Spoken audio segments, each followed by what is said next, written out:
Hello internet friends, I'm Chris. Welcome to my lab. I'm really excited about this video. Today I'm going to talk about this digital signboard behind me. I call this my LED marquee project. And of all the projects that I've done, this one just might be my favorite. I've been trying to make this video for literally a couple of years now, but there's just so much to say about this thing. It's been really hard to organize all the information and keep the video to a reasonable length. So instead, what I'm going to do is make a series of shorter videos, each covering a different aspect of the project. In this one, I'm just going to get straight to the point and show you what the thing is and how to use it.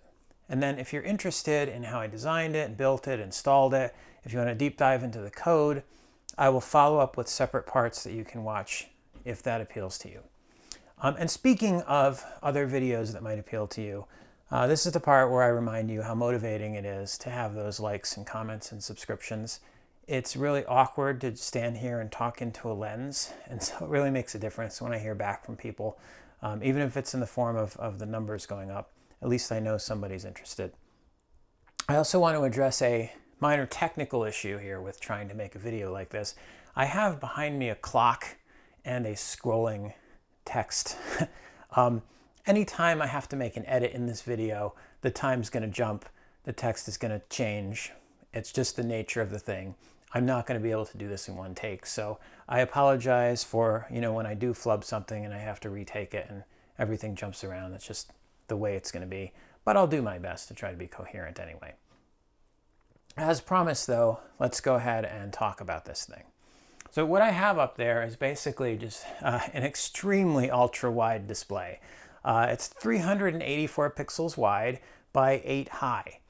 I can put anything I want onto those pixels, but it's probably not great for watching movies.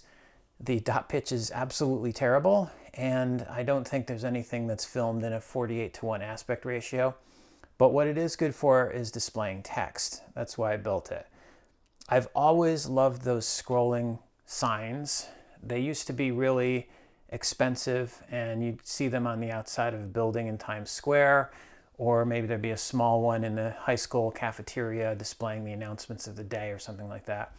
Of course, that kind of shows my age, because why would you do that now? You just put up a big TV. But you do still see those things in the nail salon window with the flashing animations and everything spelled wrong. I looked on Amazon out of curiosity, and you can get something like that for like 30 bucks.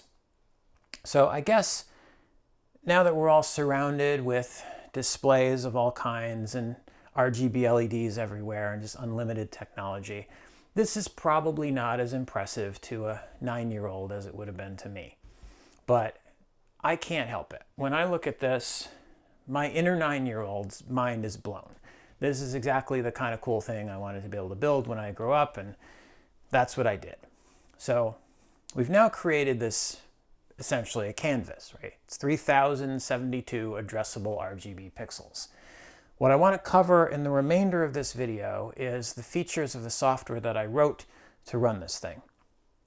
The first part, presumably, if you've been watching this whole time, you've noticed that it's got two different things on it, right? There's a scrolling text area and there's a clock area. So like I said, I'll go into the software in more detail in another video, but the main idea of how I wanted to architect this is that there's a lot of space up there. So I want to be able to divide it up and put different things on it. Right now it's got a clock and it's got a text area, but I could easily imagine, I might want to have a weather forecast or a train schedule, and so I can kind of chop it up into different sections and they can each have independent information on them. It's designed to be flexible that way. And of course it's connected to the internet. There are a few reasons to do that. Obviously it keeps the clock up to date, but it also leads into what I want to show you next, which is how to control it. So there are a couple different ways to do that. I did pack a lot of features into this thing. So of course it has a web server, and I'm going to just go ahead and grab this laptop here so we can show you that. I'm also going to stop the software that is currently putting text onto it. I'll talk about that in a few minutes. And let's take a look at this web page. Now, I have many talents, But graphic designer is absolutely not one of them. This is not something that needs to be used very often, and I threw it together really quickly, but it does work. So here on the top, I can type in a message, and then I can click this button, and that message will begin to display on the screen behind me. So that's how that works. There's also a basic queuing feature, so instead of updating right away, you can tell it what to display after that one finishes, and then you get a nice smooth transition from one to the next. Below that is a color selector. So of course I can just change it. We can make it green, we can make it red, we can make it purple, whatever you want to do. Now below that, there are a couple more sliders. Fairly obvious, brightness controls the brightness. One thing that may not show up on the camera is this brightness slider is way, way, way, way down. And that's because these panels are extremely bright. So if I turn this up, I'll wait until there's something actually on the screen. It is annoyingly bright at the higher levels. So I guess that's one advantage, or one good feature of these panels, is you can drive them extremely low and it's perfectly fine. And then the slider on the bottom, I can slow this down. It's not really speed so much as a frame delay, I suppose. Yeah, so that's how the web operation works, right? Like I said, it's not something I really use very often, but it's good to have for testing purposes. Now, the way it normally works, let me put the speed back to something reasonable. You may remember from earlier in the video, as I was talking, it was displaying those weird messages, right? So the first thing I want to demo here is how I can control this by publishing messages through an API. What I decided to build for that is using a message queuing protocol called MQTT. And I'll go into more details in the technical video, but for now I just want to give you a quick look at how this works.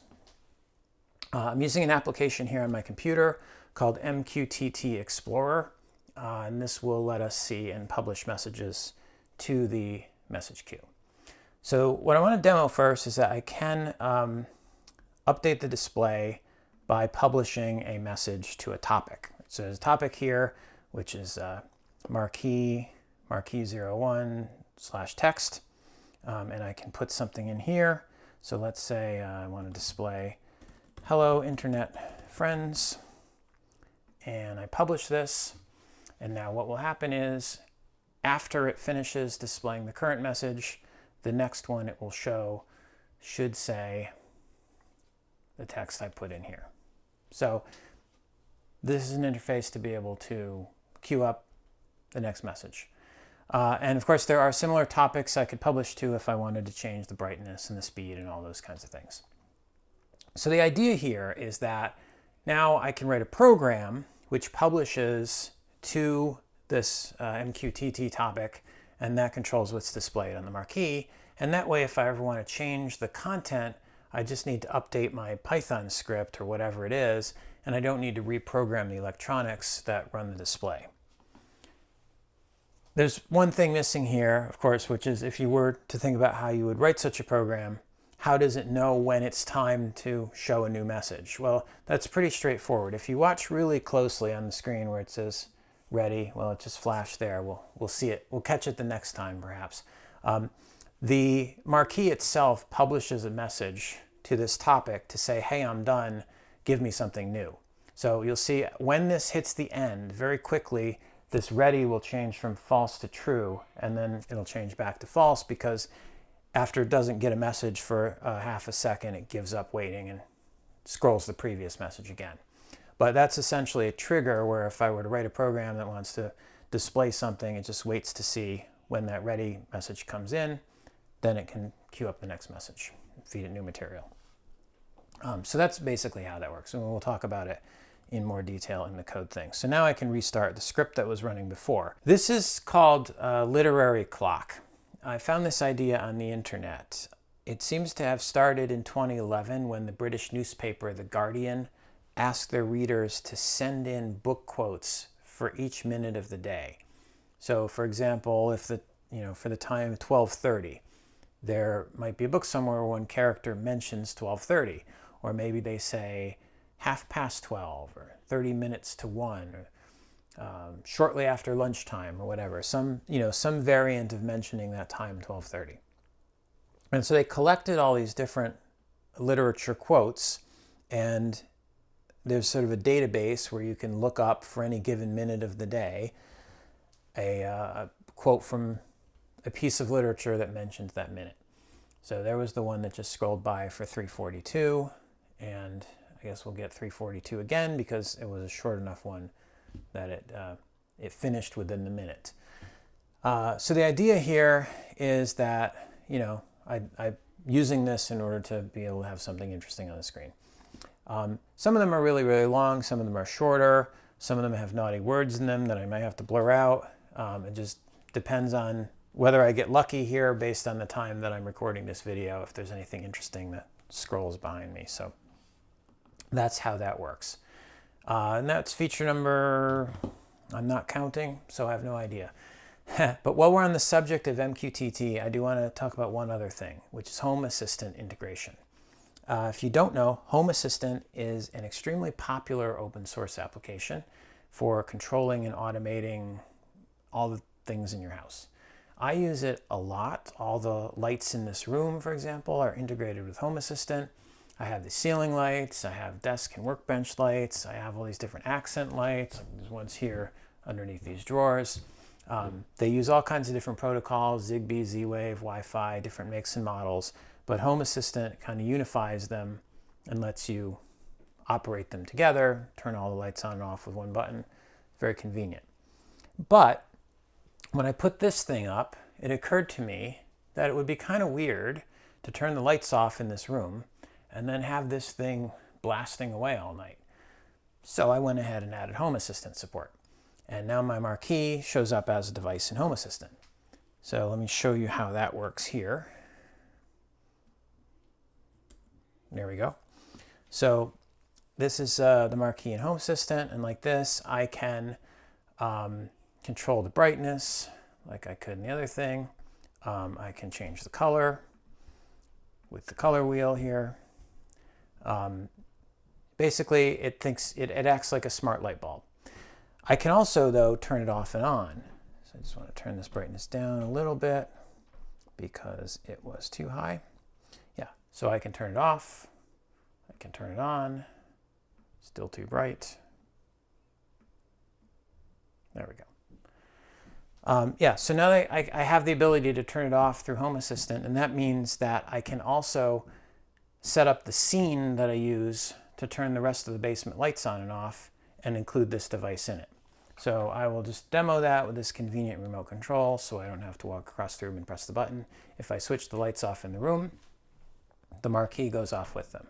Switch the lights back on, marquee comes back on. Very seamless, very cool. Two more things I want to show you before I wrap this up. The next one is over-the-air updates. I'll talk more about the hardware, like I said, in a future video, but in brief, it's an ESP32 board, just like this one, and it's mounted on the wall over there.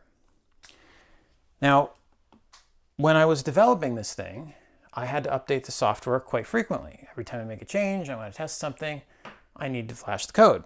So my computer is over on the other side of the room, and if I had to walk over here every single time and take the module off the board, turn it off first, take the module off, walk across the room, plug the USB cable into my computer, do the firmware updates, unplug it, bring it over here, reinsert the module carefully into the board, it would quickly become an extreme drag, right? So I went ahead and supported over-the-air updates. So kind of just like with your phone, it can receive firmware over the network and update itself. Now I'll give you a quick demo of that as well. So to do that, first thing I need to do is publish a message. So I have OTA disabled by default for performance and security reasons, but what I can do is use MQTT to turn it on. And then I can go into my code editor and click the upload button, and it should, if all goes well, start an over-the-air update. So there it goes. And of course, I had to implement a nice progress bar. So it'll go ahead and push the firmware in, and when it's finished, it'll reboot, and it'll be backed up and running with the new code. So for the final feature, while that's doing its thing, I'm going to bring out this guy here. There we go. This is the same thing as up there. It's just a convenient desktop form. This is a mini one that I use for development and testing purposes. And I want to show you how to configure this thing. So I'd rather not reconfigure the main one that I'm using. I want to leave that configuration alone. This one, however, is perfectly safe to erase. So on that note, let me go ahead and show you two features in one. So this is up and running now. There is a button attached to this thing. So if I press the button, it will go into configuration mode, which is all done through the web. And it conveniently gives you the URL here that you'd go to configure that. So that's how if you wanted to change the settings once it's up and running, you could go and change it through the web interface. But we're not going to do that. Instead, I want to reset it. So I'm going to pull the power here and hold the button down. And if I hold this button down for 3 seconds while I power it up, we get a little countdown, and then it will clear its configuration and reset. So this is sort of like factory fresh. Now, we run into the same problem that you'd have with any Internet of Things device, right? It's not useful until it gets onto the Wi-Fi. But how do you get it onto the Wi-Fi if it's not already on the Wi-Fi so you can configure it, right? I chose to use the method where you have it broadcast its own Wi-Fi network, and then you connect to that for setup purposes. So I am going to do that right now. It tells you on the screen which network to connect to. And so I'm going to go in and connect to that network. And now it will pop up on my computer because of the captive portal stuff. I get this configuration window and I can go ahead and set it up. So this is where you go in and you would browse and connect to your Wi-Fi network, put in your SSID and password, give it the host name, and also where you configure other things like telling it how to connect to your MQTT server if you're using that feature. So that's the configuration system. Yeah, and there we are. I think that's pretty much everything I wanted to show you, all the features of this thing. In summary, it's a 3072 pixel addressable LED matrix connected to an ESP32, running custom software that has multiple display regions, clock, scrolling text, a web interface, pub sub over MQTT, Home Assistant integration, over-the-air updates, and a configuration manager. And so that stuff that runs on the device itself is all written in C++. And then I have these companion projects in Python to do things like the literature clock. I started this project in early 2022, and I designed it and built it and installed all the mounting hardware, the physical aspects of it. Of course, I didn't manufacture the LED panels themselves. And on the software side, I wrote all of the software for some definition of all. Of course, I use plenty of libraries. I'm a big fan of not reinventing wheels whenever possible. And I'll go into a lot more detail in the software video about how the software works. But I did want to call out the real star of the show, which is FastLED. So I would not have even considered doing this project if FastLED didn't exist.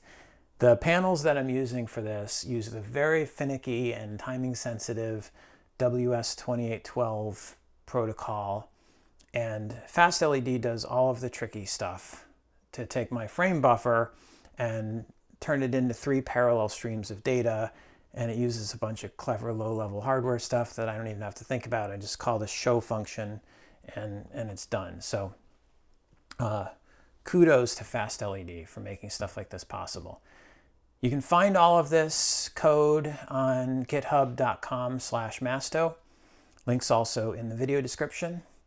As far as I know, it's been sitting there for a while, but I don't think anyone has gone ahead and built another one of these, but this is the first time I'm really publicizing it. So if you happen to want one, you can go out and you can find the code and instructions on how to do it. Thank you for sticking around to the end. I really appreciate it. If you enjoyed this video, if you want to show your appreciation and your support, please do consider subscribing to my channel. I am vain. I like to see the subscriber numbers go up. I will, I like making these videos, and I will probably continue to do it regardless of whether I'm talking to an empty room or not. But it does help to know that people are watching, so I appreciate that. And do stick around for the next one if you want to see more about the parts I used and the code that I wrote for this. And until then, keep on scrolling. Bye.